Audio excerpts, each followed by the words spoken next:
how does overcoming conflict on the field help you overcome conflict in life?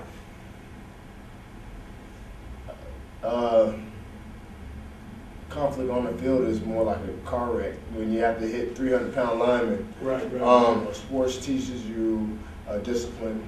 It teaches you how to work with other people. And ultimately, if you're in a leadership position, it teaches you how to, by making yourself better, you make people around you better. And I think that's a big asset, even in the business world, where a lot of CEOs have some of those attributes also.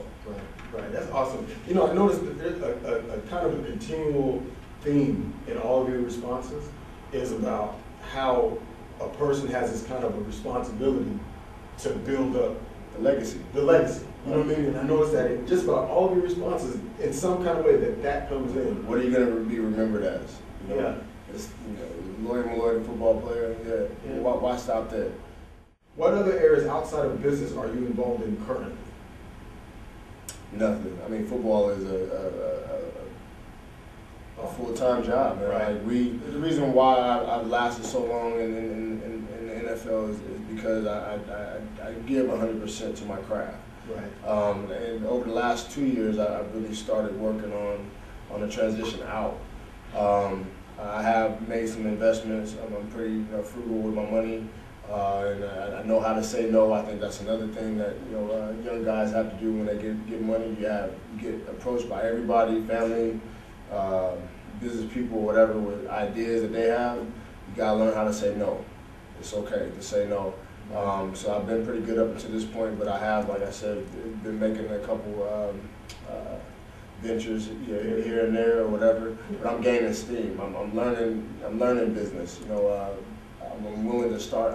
Last year I was willing to start over as a rookie again in the business world, because that's a world I haven't tapped into yet. Sure. So before I start my own business or whatever, I want to gain more knowledge about how money's handled and how businessmen think, business people think. It doesn't have to be a man, because a lot of women out here are successful also. But just and then that I think having these meetings and gaining that knowledge, that'll lead me into my next endeavor. To your next endeavor.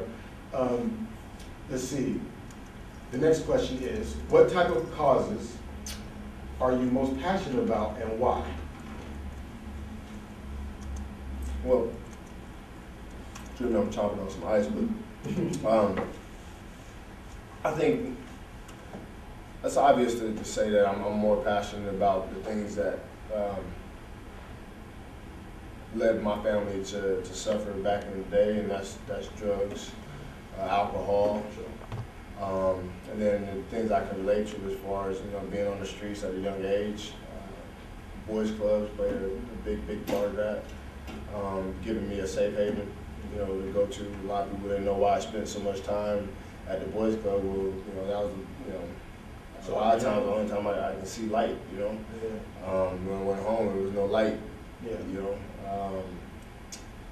You have the foster care system. I had the O'Connors.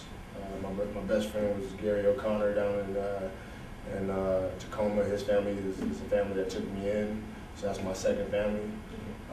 There's a lot of things, a lot of situations and causes that I hold passionately for. Two more questions. Let's see here. Let's see. What is a typical day for you like? That's from Linda Lee. Oh man, right now I wake up, do a workout for at least an hour and a half. Okay. On Mondays I go play basketball, so we run like at least 7 games of basketball. We got a basketball club that one of my good friends' brother opened up down in Redmond. It's called Eastside Basketball Club. Okay. We get like NBA players there. Real good competition down there. Like I probably play better basketball now than I did there, just because the competition is so good. That's how I get my cardio through the week. So Mondays, Wednesdays, and Fridays I do that. And then I have either business meetings until 3 o'clock. Around 3 o'clock, kids are getting out of school. Then it's sports activities. Right now it's spring break, so it's funny.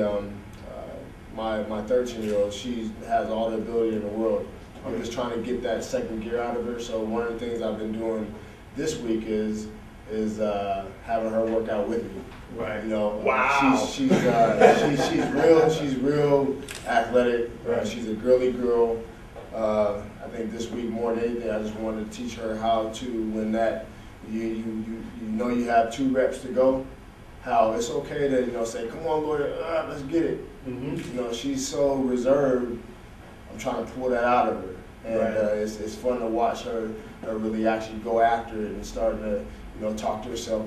Come on, man, let's go. Right. So it's fun to watch. Yeah, that's awesome, man. So that's my day. It's not very good. And then at the end of the day, we have T-Bow. We have a pretty nice theater. So it all seems like we all meet up in the theater room at the end of the day. No matter what my wife did, what the kids did, what I did, we all try to meet up before the kids go to bed for at least 1 or 2 hours. I think that's very important too as a family. That's what's up. Man. That's what's up. Let's see.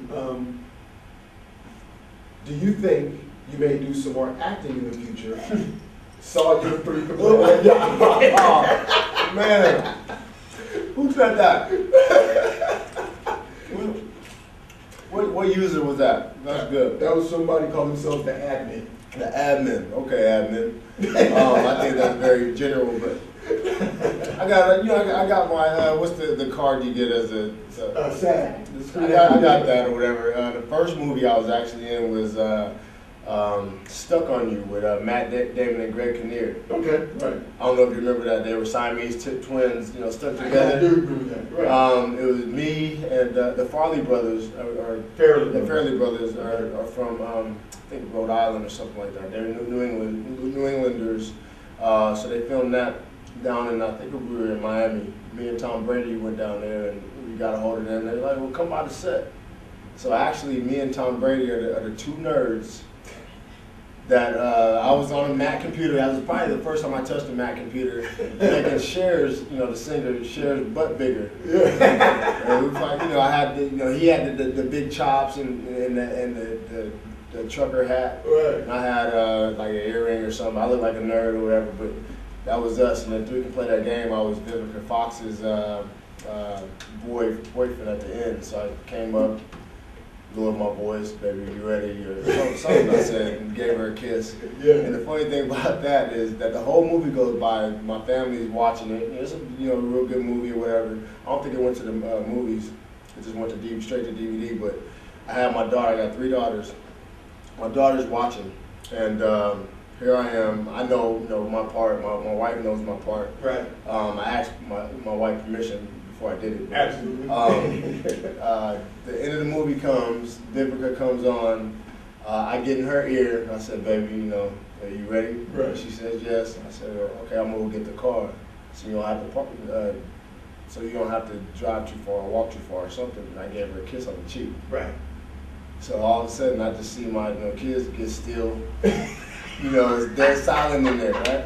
So at the end, the credits roll up or whatever, and I say, okay, what'd you guys think? And my oldest daughter said, oh, I think you did good, Daddy. You look good. Nice sharp suit. You look good. And my middle one said, and my middle one is exactly like me. She speaks her mind and all that. She looks at me, dead face, straight up like this. She said, I think you were cheating on Mama.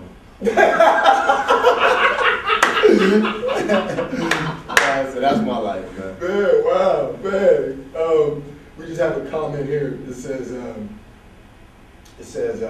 from all of us to you, Lord, we are very proud of you.